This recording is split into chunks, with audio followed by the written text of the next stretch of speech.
You know what? The question is simple. Is Patrick Bamford good enough for England? The answer is yes. So, I mean, where do we go with this debate? Is there anything else to say? Of course he's good enough, isn't he?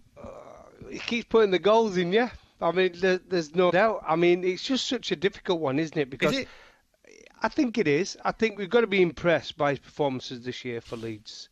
And already, he's probably going to beat how many he scored. It looks like, at Leeds, under Bielsa, is improving all the time. There's so many doubts at the start of this season. So straight away, you've got to give him a huge pat on the back and huge credit to him. And Bielsa don't need much credit, does he? He's a fantastic manager. He knows what he's doing. But for the way he plays and how he suits that team and everything they do, people think he's just a target man, Aid. But he's a lot better than that. He's so good with his feet. I talked about when he was at Milton Keynes, MK Dons, right, on loan. When he was a few years ago now. It must have been 7 years ago, 8 years ago. But I can remember even then, he used to come deep to get the ball. He was always looking to hit the target from outside the box. But he was good with his feet. He wasn't one of these... Because he's tall, people say, oh, he's just a target man. He's not. He's actually a good footballer. Good footballer. Really good footballer. And this is one of the reasons why I think I think it's obvious that he's good enough to be in the England squads. If he was in the 11, I wouldn't have a problem with that either. But and there is a little caveat to that, and that is that Gareth Southgate has got to recognise what he's good at, how he plays, how Bielsa's got the best out of him at Leeds, and he's got to play to those strengths. So if Gareth Southgate chucks him in and asks him to be a target man and that's it and do nothing else, just stand there in the middle, then it could all go horribly wrong and people are going to look quizzically at each other and say, what on earth did he pick him for? He's no good. But when you compare him with other English strikers, and some who've represented England as well. So Dominic Calvert-Lewin's having a great season. It's not a surprise that he got in the England squad. Tammy Abraham's been in the England squad before. Danny Ings has been in the England squads. Mason Greenwood has had a chance as well. Marcus Rashford. I'm talking about strikers who have been in and around the England squad. I need to know a good reason why Patrick Bamford wouldn't get in the England squad, and nobody's come up with one yet. Well, how many does he normally pick? What's he pick? 4-8? 4 out and out strikers? He's been known to pick 3, isn't he, before? Yeah, because we have the 3 is he behind in the one. best? That's the problem. Is he in the best 3? When you look at Kane, Calvert-Lewin has to be in there, and Ings. I mean, surely what Ings has done enough over the last few seasons, Aid, to be now in most England squads, hasn't he? What if Ings doesn't score between now and the end of the season and Bamford does? Well, what about if Bamford doesn't score between now and the end of the season? Well, he won't get picked, will he? That's obvious. That's but Danny Ings might if he doesn't get score. At this moment in time, he's knocking on the door, but there's players in front of him. So what he's got to do, he's got to outperform them every single week. He's got to finish this season. If he finishes this season on something like 18 goals, that is an unbelievable return for Patrick Bamford.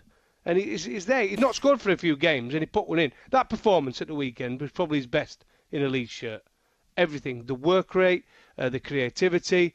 He wasn't selfish at all. How many strikers in that position for that last one would have gone for the goal? Correct. Loads of them. And some people will say that's a criticism because he should have tried to put the ball in the net himself. But I don't, Aid. I'm just saying some will. Yeah. More strikers. If that were Ian Wright, there's no way Ian Wright would have passed it.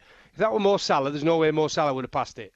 Alan Shearer wouldn't have passed it. So the point is, the striker's instinct, out-and-out striker's instinct, is to score from there himself. He didn't. And that tells you he's a little bit more than that. He's an all-round footballer. Yeah, but I think there's an even deeper side to Patrick Bamford than what you're suggesting, because you are bang on.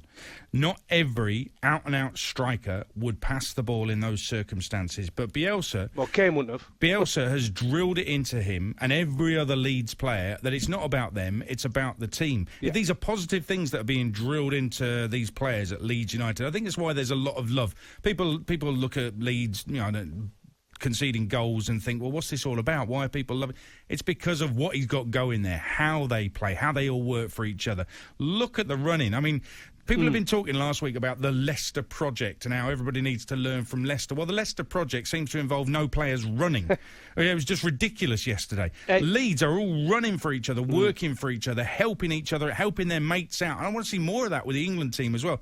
So Patrick Bamford he's got to be recognised for doing that side of things as well. If Southgate doesn't look at that and understand why Patrick Bamford is doing it under Bielsa in the Premier League, there is no point in picking him.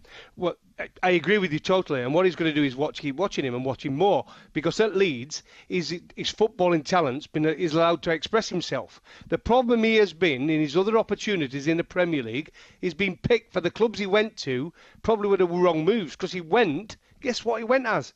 A target man. And he's more than that. He went to Palace, mainly off the bench. Target man, last resort. Burnley, off the bench, last resort. Norwich, off the bench, last resort. That was his problem. At Leeds, he's been allowed to play football. But we've seen the best out of him. You're 100% correct, but doesn't that tell you something about those managers who took him? They didn't actually see what he could do. They didn't get the best out of him, didn't play to his strengths. And you're right, and I put Gareth Southgate in this bracket, and we don't know what Southgate would do with him if he did pick him and put him in the England team. So I don't want to do Gareth Southgate a disservice. But if he just puts him in the team and says, go out there and play, or just gives him the wrong instructions, doesn't understand the player, there really is no point, because you're probably going to do him more harm than good. I think Leeds fans will be in two minds about it, to be honest, because we've seen a lot of players go off with England and they've come back from England duty with their confidence completely shattered, because they've either felt like they didn't belong, they haven't been played correctly, it's not gone well, it's flattened their spirit, and they've gone back and they've needed lifting again, and that's taken time. Right now, he is feeling like $1 million. Patrick Bamford, and why wouldn't he? He's being allowed to play. Here's the thing. He's being allowed to miss chances, okay? And he hasn't missed that many this season compared to last season. He even admitted that in the interview this morning. But he's being allowed to be Patrick Bamford. Is that going to be the same with England? I'm not quite sure if it's the right thing. So I think he's good enough, but I'm not necessarily sure it will be the right thing to do because of everything, all the scrutiny and pressure and everything that comes with England. And here's another question. Is Gareth Southgate Bielsa? Well, obviously not. No. Totally different. But the thing is, with Bamford, I think it's all going to come down to, with Gareth Southgate on selection, is different types of strikers. He sees Kane as obviously that bloke, doesn't he, who's going to do everything. Whether he's going to score goals, he's going to create goals. He's the benchmark. There's no doubt he's number one for England in that position. Then he's going to go for different types of striker, because we've had in the past where we've had nobody who does something different. So he probably looks at Bamford and thinks Calvert-Lewin, Bamford. He puts them in the same. I don't know, but he might put them in the same bracket. They're competing for one place. He looks at Ings and he probably puts him in another bracket where he's an actual goal poacher. So, do you know where I'm coming from? He's got to try and do that and pick somebody who's slightly different. But he's got to have someone similar to Kane, because if Kane's his number one and that's what he wants from his forward, he's got to have the nearest thing to him as a backup, surely.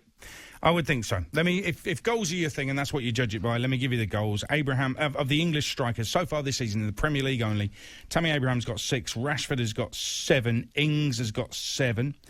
Harvey Barnes isn't a striker, but he's on 7 as well. Ollie Watkins on 8. Callum Wilson on 10. Vardy doesn't play for England anymore, but he's on 11. As is Dominic Calvert-Lewin. As is Patrick Bamford. And Harry Kane, who's not fit, is on 12. Well, there's a few there to pick between. Absolutely. But of those who are fit and available, Patrick Bamford's the joint top scorer of all the English strikers in the Premier League.